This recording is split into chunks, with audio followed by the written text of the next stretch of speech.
नमस्कार साथियों, आप सभी का इन टॉक में स्वागत है। मैं हूं शशिकांत कुमार। कटिहार की राजनीति इस वक्त माहौल काफ़ी गर्म है। हर कोई कटिहार का मेयर बनना चाहता है और कहीं ना कहीं कटिहार के मेयर के सीट पर उन 14 प्रत्याशियों की नज़र होगी, क्योंकि वो चुनावी मैदान में तो इसलिए आए। तो बड़ा सवाल ये है कि उन 14 प्रत्याशियों में किसकी भाग्य इतना बेहतर है कि वो 30 तारीख को कटिहार का मेयर बन जाएगा।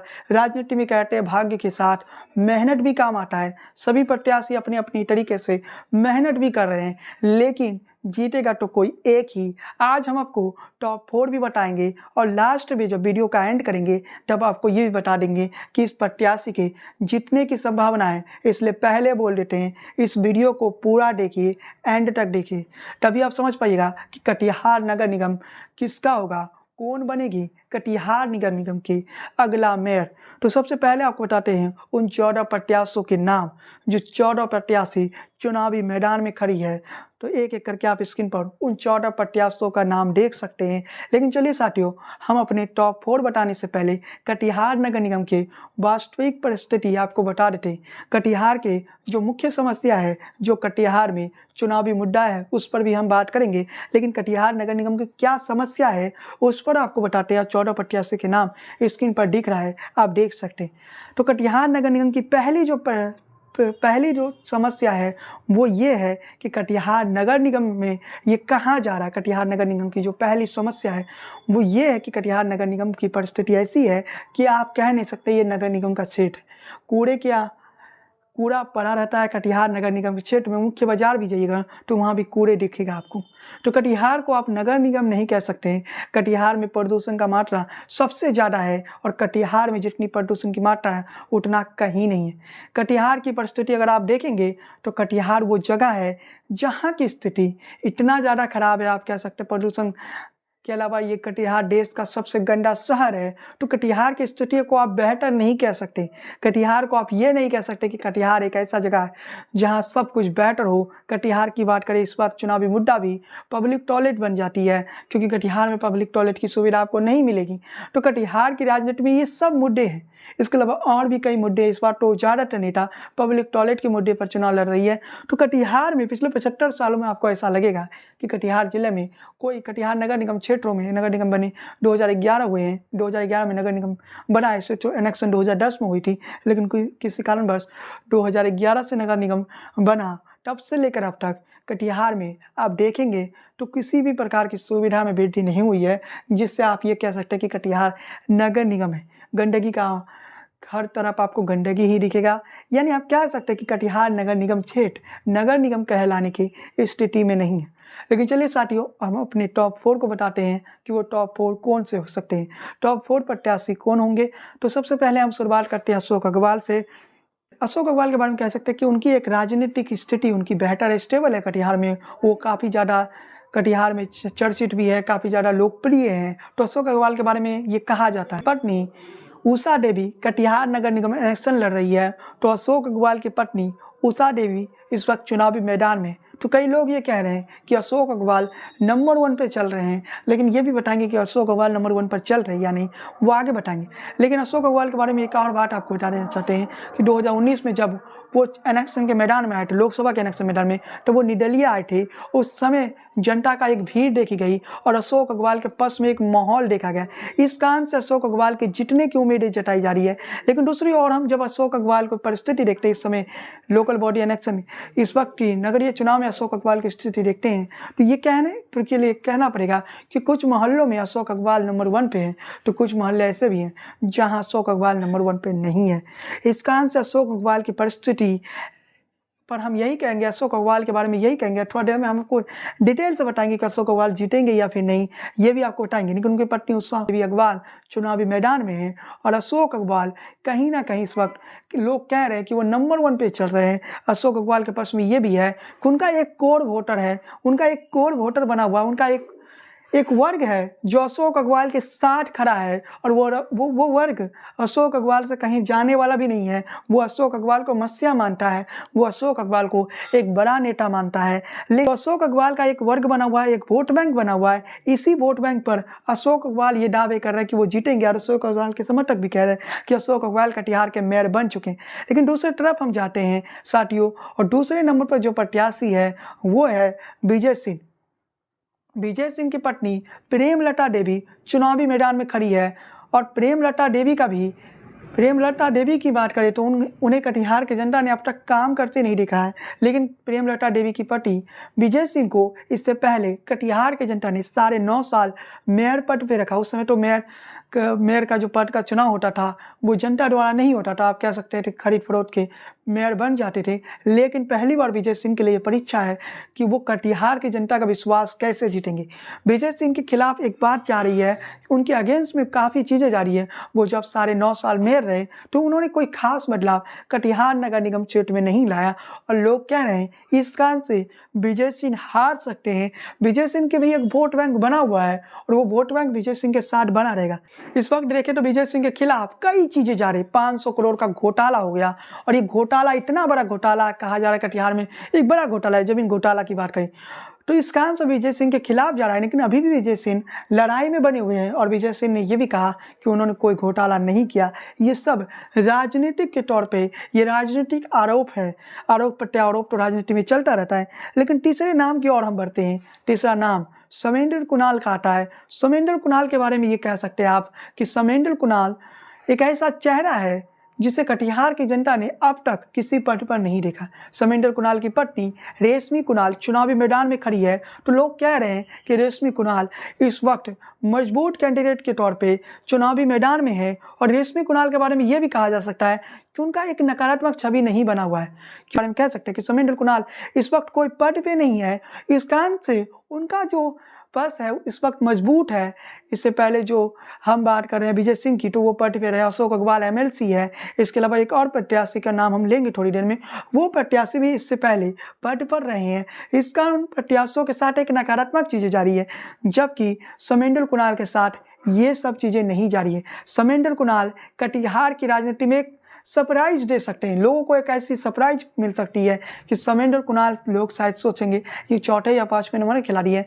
लेकिन हमें लग रहा है कई मोहल्लों में समेंद्र कुणाल का भी एक वोट बैंक तैयार हो चुका है। समेंद्र कुणाल इससे पहले पद पे नहीं थे, तो इनके इतिहास को अगर देखिएगा तो बिल्कुल साफ सुथरा इतिहास है समेंद्र कुणाल का। एक संघर्षशील नेता है, और काफ़ी संघर्ष उन्होंने किया है राजनीति के सफर में। पिछले कई सालों से वो संघर्ष कर रहे हैं।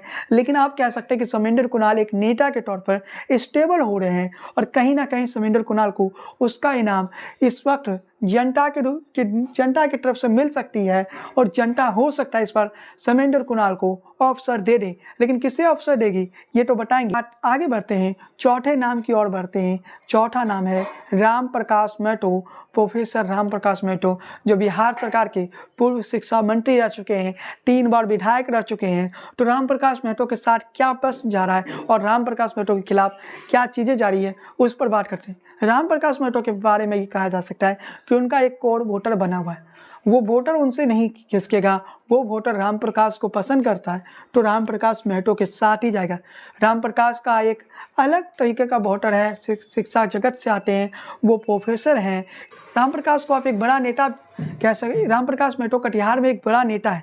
इस कारण से राम प्रकाश महतो के बारे में आप कह सकते हो वो शिक्षा जगत से जुड़े हैं, वो प्रोफेसर रह चुके हैं और पूर्व शिक्षा मंत्री रह चुके हैं। ये अलग बात है, वो पिछला 3 चुनाव हार चुके हैं, और इस कारण से कहीं ना कहीं राम प्रकाश महतो को नुकसान हुआ है। मीना कुमारी महतो इस वक्त टक्कर दे सकती है। मीना कुमारी महतो के साथ ये जाता है कि वो भी प्रिंसिपल रह चुकी, पढ़ी लिखी महिला है। इस कारण से मीना कुमारी महतो के पक्ष में भी वोट पड़ने की संभावना है। राम प्रकाश महतो का तो एक वोट बैंक है ही, कुछ वोट बैंक मीना कुमारी अपने दम पर भी जोड़ने की क्षमता रखती है, ऐसा लोग कह रहे हैं। और कई मोहल्लों में राम प्रकाश महतो का भी नाम चल रहा है। ऐसा नहीं है कि राम प्रकाश महतो इस लड़ाई से भाग गए हैं या इस लड़ाई में राम प्रकाश महतो है ही नहीं।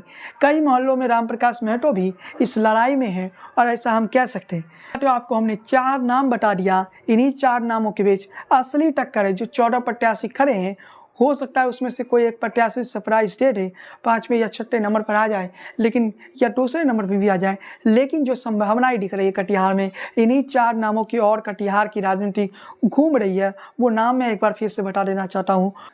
उषा देवी अग्रवाल जो कि अशोक अग्रवाल की पत्नी है, मीना कुमारी महतो राम प्रकाश महतो की पत्नी है, प्रेमलता देवी जो कि बरारी के विधायक विजय सिंह की पत्नी है, रेशमी कुणाल जो कि समेंडल कुणाल की पत्नी है। यानी इन्हीं चारों के बीच आप कह सकते हैं टक्कर देखने को मिलेगी। इसके अलावा कोई नया चेहरा आपको या 5वें कोई और चेहरा आपको देखने को नहीं मिलेगी। सबसे ज़्यादा सरप्राइज अगर किसी ने दिया है तो वो समेंडल कुणाल ने दे दिया है।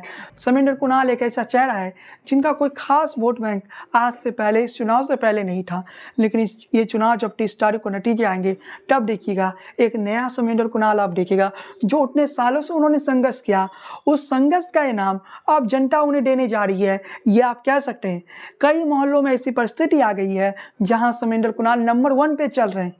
अगर कुछ बड़ा उलटफेर नहीं हुआ तो आप समेंडल कुणाल को कटिहार का अगला मेयर के तौर पर भी देख सकते हैं, लेकिन ये कहना जल्दबाजी होगा। लेकिन समेंडल कुणाल की जो पत्नी है रेशमी कुणाल, वो पढ़ी लिखी महिला है। कहीं ना कहीं समेंडल कुणाल का जो संघर्ष, जो उतने सालों का संघर्ष था, उस संघर्ष का इनाम शायद अब मिल जाएगा। लेकिन अभी कहना जल्दबाजी है। लेकिन अभी हम ये भी कहना चाहते हैं कि अशोक अग्रवाल के साथ उनका फाइट है और अशोक अग्रवाल की जो लोकप्रियता है वो सारे हदें पार कर जाती है। अशोक अग्रवाल काफ़ी ज़्यादा लोकप्रिय हैं, लेकिन दूसरी तरफ समेंडल कुणाल भी एक ऐसे चेहरे के तौर पर उभर रहे हैं जिन्हें कटिहार की जनता ने देखा नहीं है। इस बार समेंडल कुणाल दूसरे नंबर पर भी रहते हैं। अगर उनकी वोट बैंक में बेटी भी हो जाती है तो आप कह सकते हैं कि समेंडल कुणाल को इस बार जितना भी वोट पड़ेगा वो एक बोनस है समेंडल कुणाल के लिए, क्योंकि समेंडल कुणाल जब स्वयं विधायक के चुनाव लड़े थे तब उन्हें 1800 वोट मिली थी। इस बार समेंडल कुणाल अगर लड़ाई में आ रहे हैं तो समझिए समेंडल कुणाल इस वक्त कांटे की टक्कर देने के मूड में, और कहीं ना कहीं समेंडल कुणाल एक बड़ा नाम बन सकते हैं। समेंडल कुणाल के नाम इसलिए ज़्यादा चर्चा में है क्योंकि जो 3 प्रत्याशी है, अशोक अग्रवाल की बात करें तो उन्हें वो MLC है, राम प्रकाश महतो शिक्षा मंत्री रह चुके हैं और 3 बार विधायक रह चुके हैं। इसके अलावा हम बात करें विजय सिंह की, तो उन्हें तो कटिहार की जनता ने मेयर भी बनाया और बरारी की जनता ने विधायक भी बनाया, लेकिन उनके काम से लोग संतुष्ट नहीं नजर आ रहे हैं, उनके काम से लोग सर्टिफाइड नजर नहीं आ रहे। लेकिन लड़ाई में वो बने हुए हैं। लेकिन समेंडल कुणाल एक ऐसे चेहरा बन के उभर रहे हैं जिन्हें कटिहार की जनता ने देखा ही नहीं है। कटिहार नगर निगम की जनता ने उन्हें बस संघर्ष करते देखा है, किसी पद पे नहीं देखा है। और कटिहार की जनता ने देखा नहीं मतलब किसी पद पे नहीं देखा है। वैसे तो समेंडल कुणाल को कटिहार में काफ़ी लोग जानते हैं और उन्होंने अपनी पहचान बनाई, अपने संघर्ष के दम पर बनाया। चाहे जैसे वो अपने संघर्ष के दम पर जो पहचान उतने सालों से वो बनाए हैं, वो इनाम अब मिलेगी। हम ये नहीं कह रहे कि समेंडल कुणाल इस बार जाके इलेक्शन जीत जाएंगे। समेंडल कुणाल इस वक्त फाइट में रहने का अर्थ है कि समेंडल कुणाल जीतेंगे या नहीं, कई खिलाड़ियों का खेल जोड़ बिगाड़ेंगे। कई ऐसे प्रत्याशी होंगे जिनके वोट बैंक को समेंडल कुणाल खत्म कर देंगे और समेंडल कुणाल एक अपनी वोट बैंक तैयार कर लेंगे। ये कहना कठिन नहीं। हम फिर से आते हैं अशोक अग्रवाल पर। अशोक अग्रवाल के लिए ये खासियत है अशोक अग्रवाल का कि वो लोकप्रिय है कटिहार में, लेकिन अशोक अग्रवाल के अगेंस्ट में क्या जा सकता है इस पर बात करते हैं। अशोक अग्रवाल के खिलाफ अगर कटिहार की राजनीति में कुछ जा रहा है तो वो यही है कि बिहारी बनाम नॉन बिहारी। ये भी कटिहार की राजनीति का एक मुद्दा बन चुका है। बिहारी चाहिए या नॉन बिहारी चाहिए, यही चीज़ें अशोक अग्रवाल के खिलाफ जा रहा है। बिहारी बनाम नॉन बिहारी, अशोक अग्रवाल के खिलाफ ये भी मुद्दा चल रहा है। काफ़ी सारे मुद्दा अशोक अग्रवाल के खिलाफ ढाल पर चल रही है।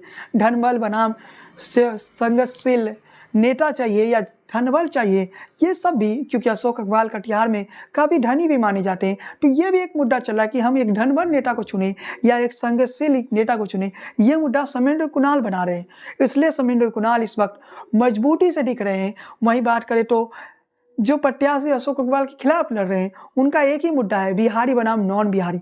ये मुद्दा याद कीजिए, बिहारी बनाम गुजराती हुआ था 2015 में, फिर क्या हुआ था 2015 का इलेक्शन याद करिए, जब बिहारी बनाम गुजराती हो गया था, नरेंद्र मोदी की हार हो गई थी। और कहीं ना कहीं उसी मुद्दा से प्रभावित होकर कटिहार नगर निगम में ये मुद्दा बनाने की प्रयास चल रही है, बिहारी बनाम नॉन बिहारी। अशोक अग्रवाल मरवाड़ी है, इस कारण से उन्हें बिहारी नहीं बताया जा रहा है। यही वो वजह है कि अशोक अग्रवाल के खिलाफ ये मुद्दा बन रहा है। देखते हैं ये मुद्दा कितना सक्सेस होगा, क्योंकि मैं फिर से कहना चाहता हूँ, अशोक अग्रवाल की एक पहचान है। अशोक अग्रवाल कोई मामूली नेता नहीं है। अशोक अग्रवाल जब निर्दलीय लड़ने के लिए आ गए थे तब उनके साथ एक जन सैलाब आ गया था, और अशोक अग्रवाल कितने लोकप्रिय है ये सबको मालूम है। और कटिहार की राजनीति में अशोक अग्रवाल की एक पहचान है। लेकिन जो अशोक अग्रवाल के खिलाफ है, जो विरोधी है, वो ये मुद्दा बना रहे हैं कि बिहारी बनाम नॉन बिहारी। लेकिन ये सारे मुद्दा के बीच अशोक अग्रवाल के खिलाफ कई चीज़ें खिलाफ जारी है। जब वो सांसद का चुनाव लड़े थे तो वहाँ पर वाकई जनता चाहते थे कि अशोक अग्रवाल जीते, लेकिन यहाँ देखा जा रहा है कि ये लोकल बॉडी इलेक्शन है तो लोग ये चाहते हैं कि कोई नया प्रत्याशी आए, उन्हें हम अवसर दें। लेकिन फिर से कहना चाहते हैं कि अभी भी अशोक अग्रवाल की परिस्थिति कई मोहल्लों में नंबर 1 की है, तो कई मोहल्लों में अशोक अग्रवाल दूसरे नंबर पर चल रहे हैं। इन सारे वोटों को अगर जोड़ लीजिएगा तो अशोक अग्रवाल इस वक्त एक नंबर 1 बन सकते हैं। अशोक अग्रवाल जीत भी सकते हैं। लेकिन उधर हम देखिए समेंदर कुणाल, तो वो कांटे की टक्कर दे रहे हैं। यानी जब मैंने 4 प्रत्याशियों के नाम बताया तो उसमें अब 2 प्रत्याशी बचे हुए हैं लगभग मेरी बातों से। तो आपको लग रहा होगा समेंदर कुणाल बनाम अशोक अग्रवाल।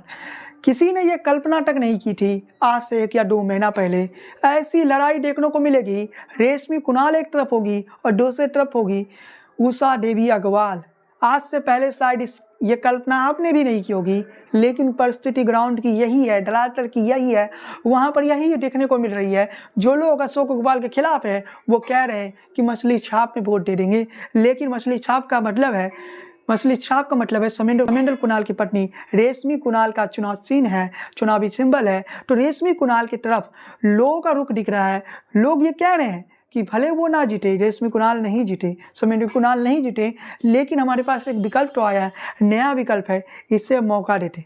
ये परिस्थिति हर मोहल्ला में लगभग बनी हुई है। कोई एक तरफा वोटिंग नहीं हो रही है इस बार। वोटिंग का जो प्रक्रिया है इस बार देखने को मिलेगी, ये देखने को मिलेगी।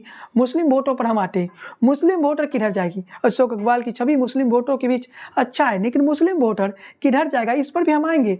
लेकिन ये बातें कही जा रही है कि रेशमी कुणाल के पक्ष में भी एक माहौल तैयार हो गया। उसके पीछे अगर कोई कारण है तो वो समेंदर कुणाल का वो संघर्ष ही है, जो कि समेंदर कुणाल को आज इस मुकाम पर ला दिया कि जहां बड़े बड़े नेता चुनावी मैदान में खड़े हैं, वहां समेंदर कुणाल उस व्यक्ति को चुनौती दे रहे हैं जो व्यक्ति कटिहार में सबसे ज़्यादा लोकप्रिय है, यानी अशोक अग्रवाल। अगर अशोक अग्रवाल बनाम समेंदर कुणाल का जंग होता है तो कल्पना कर सकते हैं कि अशोक अग्रवाल 2024 में सांसद के प्रत्याशी होंगे बीजेपी से, यानी समेंदर कुणाल का मुकाबला उस व्यक्ति से है जो व्यक्ति कटिहार की राजनीति में बड़ा नाम है। समेंदर कुणाल चुनाव जीते या ना जीते, अगर ये मुकाबला भी हो जाता है तो कहीं ना कहीं समेंदर कुणाल एक संकेत दे देंगे और 25 के असेंबली इलेक्शन में, ये 24 के लोकसभा चुनाव में वो दावेदारी तो पेश कर सकते हैं कि वो भी एक प्रत्याशी है। लेकिन रेशमी कुणाल के पक्ष में एक ऐसा माहौल चल रहा है जिसे ये कह सकते हैं कि लोगों में ये दिख रहा है कि वो रेशमी कुणाल अगर हार भी जाती है, रेशमी कुणाल या समेंदर कुणाल की चुनाव में हार भी हो जाती है, तब भी लोग उन्हें वोट देना चाहते हैं, क्योंकि ये वो लोग हैं, ये जो वर्ग है ये बदलाव चाहता है। ये वर्ग अगर बदलाव चाहता है तो इसमें सबसे अच्छा इस वर्ग को सबसे बेहतर विकल्प नजर आ रहा है, वो समेंदर कुणाल दिख रहे हैं। समेंदर कुणाल अक्सर कहते हैं कि वो संघर्षशील नेता है और उन्होंने संघर्ष किया है, शायद उनके जीवन में जितना संघर्ष उन्होंने किया है। और ये बातें कहना भी गलत नहीं है कि समेंदर कुणाल ने संघर्ष नहीं की। समेंदर कुणाल में काबिलियत राजनीति की थी, लेकिन कटिहार की जनता को शायद वो नज़र नहीं आया।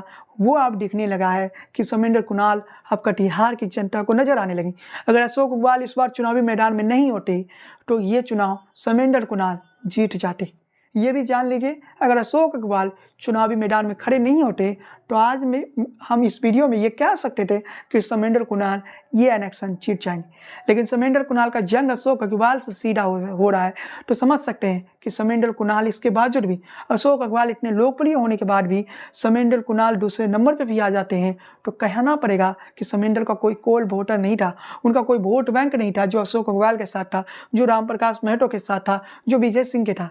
विजय सिंह पर भ्रष्टाचार के आरोप लगे, इस आरोप के कारण भी विजय सिंह को नुकसान हो रहा है, प्रेमलता देवी को। लेकिन ये नुकसान कितना हद तक होता है वो भी देखना आपको मिलेगा। लेकिन हम जब समेंदर कुणाल की बात करते हैं, ये नाम इसलिए सरप्राइज लग रहा है सबको, और मुझे खुद लग रहा है जब ये जानकारियाँ मिलती है कि इस मोहल्ला में, इस वार्ड में समेंदर कुणाल का नाम है, तो सरप्राइज इसलिए लग रहा है कि ये वो व्यक्ति है जिसे 1800 वोट मिला था जब ये स्वयं विधानसभा का चुनाव लड़े थे, लेकिन आज पूरा स्टोरी पलट गया। आज वो समेंदर कुणाल जो 2015 में विधानसभा चुनाव लड़े थे, करीब आज से 7 या 8 साल पहले, उन्हें 1800 वोट मिला। आज वही समेंदर कुणाल चुनावी मैदान में टक्कर दे रहे हैं, वो भी उस व्यक्ति को टक्कर दे रहे हैं जो कि कटिहार में सबसे ज़्यादा लोकप्रिय है। अशोक अग्रवाल की छवि कटिहार में जैसी है, वैसी छवि शायद किसी और नेता की नहीं है। कटिहार बीजेपी की रीढ़ की हड्डी कहे जाते हैं अशोक अग्रवाल और तारकिशोर प्रसाद। उनकी पत्नी जब चुनावी मैदान में, मैं फिर से कहना चाहता हूं कि ये मुकाबला आपको अनोखा देखने को मिलेगी और ये मुकाबला में अभी बहुत कुछ होना बाकी है। बिहारी बनाम नॉन बिहारी तो मुद्दा रहेगा, लेकिन इसमें धन बल और एक संघर्षशील नेता का भी मुद्दा रहेगा। वो समेंदर कुणाल बनाने का प्रयास करें, ये सब मुद्दा कहीं ना कहीं रहेगा और देखने को मिलेगी। कहीं ना कहीं वोट बैंक की जो परिस्थिति देखने को आपको मिलती है, वो इलेक्शन के 2 या 3 दिनों के बाद आपको सही जानकारी मिल जाती है, क्योंकि यही वो वक्त रहता है जब लोग बदलाव करते हैं। कटिहार जैसे सीटों पर यह भी देखा जाता है कि कई बार ऐसी परिस्थिति आ जाती है कि वोटिंग से कुछ घंटों पहले ही बदलाव हो जाता है। ये भी कटिहार में देखने को मिलती है। अभी तक के जो अनुमान है वो मैंने आपको बताने का प्रयास किया, लेकिन एक बात मैं कहना चाहता हूँ कि समेंदर कुणाल इस बार जीते या न जीते, जितने वोट वो हासिल करेंगे वो उनके लिए बोनस होगा। समेंदर कुणाल आरजेडी से हैं तो कहीं ना कहीं 25 के लिए वो असेंबली इलेक्शन में टिकट की दावेदारी भी करेंगे। जब उन्हें, और मान लेते वो दूसरे नंबर पे भी रहते हैं या वो जीत जाते हैं, तो तब तो उनकी टिकट की दावेदारी बनेगी ही। और ये बातें समेंदर कुणाल भी जानते हैं। समेंदर कुणाल पर शायद परिवारवाद के आरोप से वो मुक्त है, क्योंकि बाकी सब जो नेता थे वो पद पे हैं, तब वो अपनी पत्नी को चुनाव लड़ा रहे हैं। लेकिन समेंदर कुणाल किसी पद पे नहीं है, तब वो अपनी पत्नी को चुनाव लड़वा रहे हैं। समेंदर कुणाल का एक वीडियो भी वायरल हो रहा था। उस वीडियो में समेंदर कुणाल ये भी कहे भी थे कि जब वो किसी पद पे चले जाएंगे तो उसके बाद उनकी पत्नी चुनाव नहीं लड़ेगी। ये बातें समेंदर कुणाल कह रहे हैं। कहीं ना कहीं वो परिवारवाद की राजनीति से बचना चाहते हैं कि प्रयास कर रहे हैं। और इलेक्शन के दौरान भाषण देना, हर नेता इस प्रकार का भाषण देता है, लेकिन ये देखना पड़ेगा कि समेंदर कुणाल किस हद तक परिवारवाद की राजनीति से वो दूर रहते हैं। लेकिन इस वक्त एमएलसी अशोक अग्रवाल खुद एमएलसी है, वो अपनी पत्नी को इलेक्शन लड़वा रहे हैं। इस कारण से उन पर भी परिवारवाद का आरोप लग रहा है। राम प्रकाश महतो पूर्व शिक्षा मंत्री रह चुके, फिर भी वो अपनी पत्नी को चुनाव लड़वा रहे हैं, तो इससे उनका भी परिवारवाद की राजनीति का आरोप लग रहा है। इसके अलावा हम बात करें, विजय सिंह तो खुद बरारी के विधायक हैं, इसलिए उन पर भी परिवारवाद का राजनीति को बढ़ावा देने का आरोप लग रहा है। अब हम आते हैं उस सेशन में 20 से 25% वोटर साइलेंट है। ये साइलेंट वोटर क्या कर सकते हैं? ये साइलेंट वोटर किसके पक्ष में जाएंगे? कटिहार के हर प्रत्याशियों के लिए कहीं ना कहीं ये सिर दर्द हो सकता है, क्योंकि इस वक्त भी 20 से 25% वोटर ऐसे हैं जो साइलेंट मोड में हैं, जो ये नहीं तय कर सके उन्हें मेयर पर किसे वोट करना है, उन्हें उप मेयर में किसे वोट करना है। दूसरी वजह यह है कि इस वक्त कई सारे ऐसे वोटर हैं जिनके बीच कंफ्यूजन भी है कि हम एक साथ 3 वोटर कैसे देंगे। इससे पहले कटिहार नगर निगम का इलेक्शन हो तो सारी स्टेट के जो लोग होते थे वो एक ही वोट लेते थे, पर एक ही वोट देते थे। पंचायत के चुनाव में 3-4 वोट दिया जाता था, लेकिन शहरी क्षेत्रों में एक ही वोट दिया जाता था। इस कारण आप कह सकते हैं कि शहरी क्षेत्र के जो लोग हैं उन्हें ये आदत नहीं है कि एक साथ 3 या 4 वोट देने। तो इस समय ऐसी परिस्थिति भी है कि लोग कंफ्यूजन में भी है कि कहाँ पर मेयर पद का वोट पड़ेगा, कहाँ उप मेयर पद का वोट पड़ेगा। लेकिन सारे कंफ्यूजन के बीच एक ऐसा भी सेशन है जो अभी तक डिसाइड नहीं कर सका उसे वोट किसे देना है। ये 20 से 25% वोटर, ये कोई कम वोटर नहीं है, ये 20 से 25% वोटर शायद कटिहार को बदलाव की डिसाइड तय कर देगा। एक नई शुरुआत आप कह सकते हैं कटिहार की राजनीति में कह सकते हैं, क्योंकि ये 25% जो वोटर है, मान लेते हैं 20% ही, ये वोटर वो वोटर है जो अभी तक तय नहीं कर सके उनका मेयर कौन होगा, उनका उप मेयर कौन होगा। कहीं ना कहीं ये वोटर ही बदलाव की शुरुआत करेंगे और राजनीति में देखने को मिलेगा कि ये बदलाव बड़े अंतरों में आपको देखने को मिलेगा। लेकिन साथ में आपको हम दूसरे पक्ष की ओर ले जाते हैं कि दूसरी ओर हम आते हैं राजनीति विश्लेषण में। तो जब हम 20 से 25% साइलेंट वोटर की बात कर रहे हैं, तो ये साइलेंट वोटर कहीं ना कहीं ऐसा हो सकता है इनका मन रातों रात बदल जाए, किसी एक पक्ष में चले जाए। ज़्यादातर जो साइलेंट वोटर होते हैं वो उधर ही जाते हैं जिसके जीतने की संभावना अधिक रहती है। और ये साइलेंट वोटर जो होते हैं ना, ये बहुत खतरनाक होते हैं। ये आखिरी पल तक किसी को पता लगने नहीं देते हैं कि इन्होंने वोट किसे किया। ये किसी को पता नहीं रहता है कि ये साइलेंट वोटर जो है ये वोट किसे करेगा, क्योंकि ये अभी तक तय नहीं कर सके। इन्हें ये नहीं तय किया है कि इन्हें मेयर कौन चाहिए, उप मेयर कौन चाहिए। प्रत्याशी तो प्रयास कर रहे हैं हर जगह पहुंचने की, लेकिन ये कुछ % वोटर है जो अभी तक कोई भी डिसाइड नहीं कर चुके, मन में ये कुछ नहीं सोचे, ये बस इंतजार कर रहे हैं वोटिंग दिन के दिन। और देखेंगे जिस तरफ आप कह सकते हैं हवा चल गया उसी और ये वोट करेंगे। और इसका मतलब आप समझ सकते हैं कि राजनीति में बड़ा परिवर्तन देखने को मिलेगा और कटिहार की सियासत में कुछ बड़ा ये साइलेंट वोटर भी हिस्सेदारी निभाएंगे और ये साइलेंट वोटर कई प्रत्याशियों के हार और जीत का फासला को भी तय करेंगे। अभी तक जो लग रहा है कि जो वोट का प्रतिशत रहेगा या जो वोटिंग होगी उसमें जो अंतर रहेगा हार जीत में मेयर पद पर, मेयर पद का बात कर रहे हैं, डिप्टी मेयर का कल बात करेंगे, मेयर पद पे वो ज़्यादा नहीं रहेगा। मेयर पद पे इस वक्त जीत या हार का अंतर ज़्यादा नहीं रहेगा। जो वोटिंग का एवरेज माना जा रहा है वो 70% या 60% माना जा रहा है, क्योंकि इससे ज़्यादा वोट प्रतिशत होने की संभावना नहीं है। लेकिन इसके साथ ही ये बताना चाहता हूँ कि कटिहार में कोई लहर नहीं चल रहा है किसी प्रत्याशी के पक्ष में। मेयर पद पर अगर आप देखेंगे कुछ मोहल्लों में एक प्रत्याशी के पक्ष में चल रहा है, लेकिन ज़्यादातर मोहल्लों में नहीं चल रहा है। कई जहाँ पर अभी तक लोग तय नहीं कर पाए हैं कि उनका अगला मेयर कौन होगा।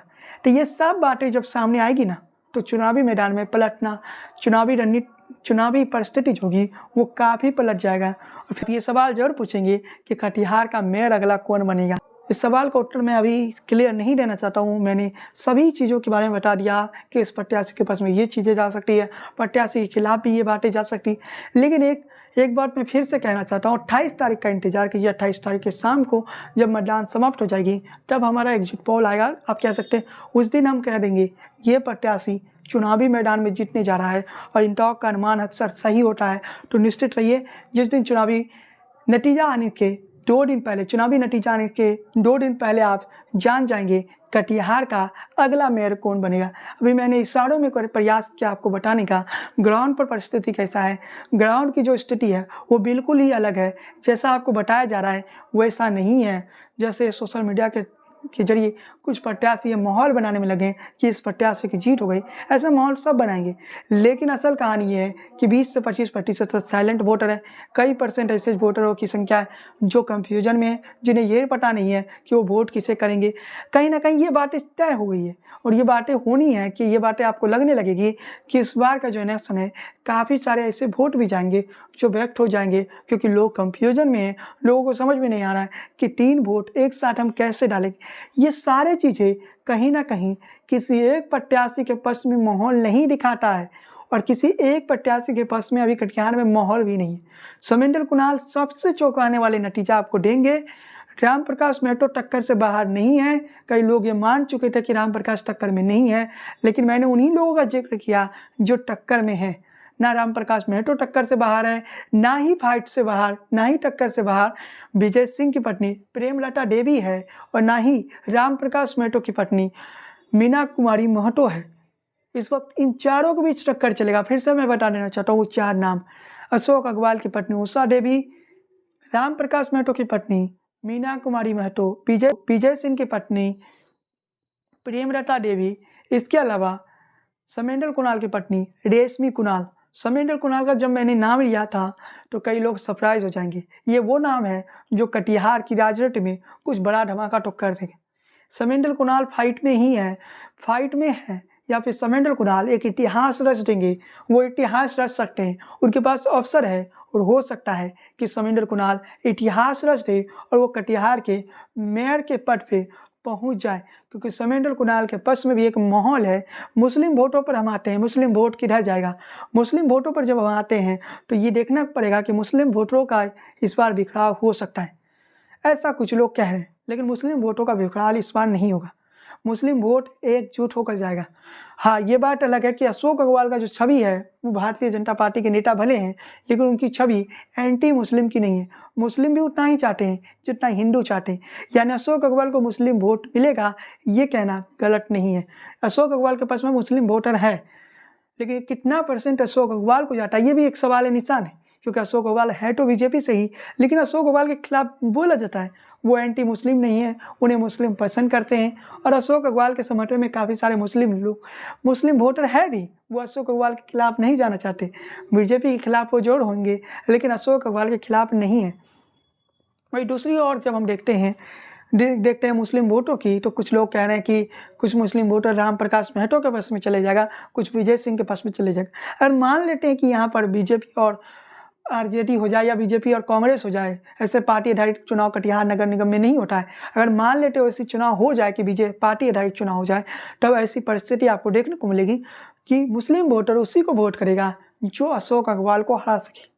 यानी जो अशोक अग्रवाल को रहेगा उसी को मुस्लिम एक तरफा वोट जाएगा, मुस्लिम वोटर एक तरफा जाएंगे और ये आखिरी दिनों में होगा। अगर हिंदू मुस्लिम हुआ, अशोक अग्रवाल को कहीं ना कहीं ये पता है कि उनका जो छवि है, उनका अशोक अग्रवाल जी को ये पता है, अशोक अग्रवाल को ये पता है कि उनका जो छवि है वो मुस्लिम विरोधी नहीं है, वो मुस्लिम उन्हें उतना ही चाहते हैं जितना हिंदू चाहते हैं। तो अशोक अग्रवाल शायद ये प्रयास में रहेंगे कि हिंदू मुस्लिम ना हो। लेकिन अगर अंतिम दिनों में चुनाव अंतिम वक्त में हिंदू मुस्लिम हो जाता है तो इससे अशोक अग्रवाल को नुकसान हो सकता है, फायदा भी हो सकता है। अगर हिंदू मुस्लिम होता है तो हो सकता है एक तरफा हिंदू वोट अशोक अग्रवाल को मिल जाए, हिंदू वोट एक तरफा जीता जाएगा, उसकी जीत की संभावना ज़्यादा है। लेकिन दूसरी तरफ अगर हम देखें कि अगर हिंदू वोटो या हिंदू मुस्लिम नहीं होता है तो यहाँ समेंदर कुणाल के पक्ष में मुस्लिम वोट जा सकता है या फिर राम प्रकाश को जा सकता है। ये भी देखने वाली बात है। राम प्रकाश के खिलाफ भी मुस्लिम, कहीं ना कहीं राम प्रकाश महतो के खिलाफ भी मुस्लिम वोटर नहीं है। लेकिन इन सब के बीच मुस्लिम वोटर जो अशोक अग्रवाल के समर्थक है वो तो अशोक अग्रवाल को वोट करेंगे ही, लेकिन जिन्हें बीजेपी के कारण अशोक अग्रवाल को वोट नहीं करना है वो उस प्रत्याशी को वोट करेगा जो अशोक अग्रवाल को हरा सकता है। तो मुस्लिम वोटर किधर जाएगा ये तो आप समझ ही लिए। वीडियो पसंद आई हो तो लाइक कीजिए, शेयर कीजिए। आपको क्या लगता है इस बार किसके जीतने की संभावना है? आप कटिहार से तो कमेंट में अपना उत्तर जरूर लिखें, उस पर भी हम वीडियो बनाएंगे। आप कटिहार स्पेशल हमारा वीडियो शुरू हो चुका है। इसके साथ ही अगर यूट्यूब चैनल पर पहली बार आए हैं तो हमारे यूट्यूब चैनल को सब्सक्राइब कर लीजिए। अगर फेसबुक पर ये वीडियो को पहली बार आप हमारे फेसबुक पेज पर भी पहली बार आए तो हमारे पेज को फॉलो कर लीजिए। बने रहिए इन टॉक के साथ। जय हिंद, वंदे मातरम।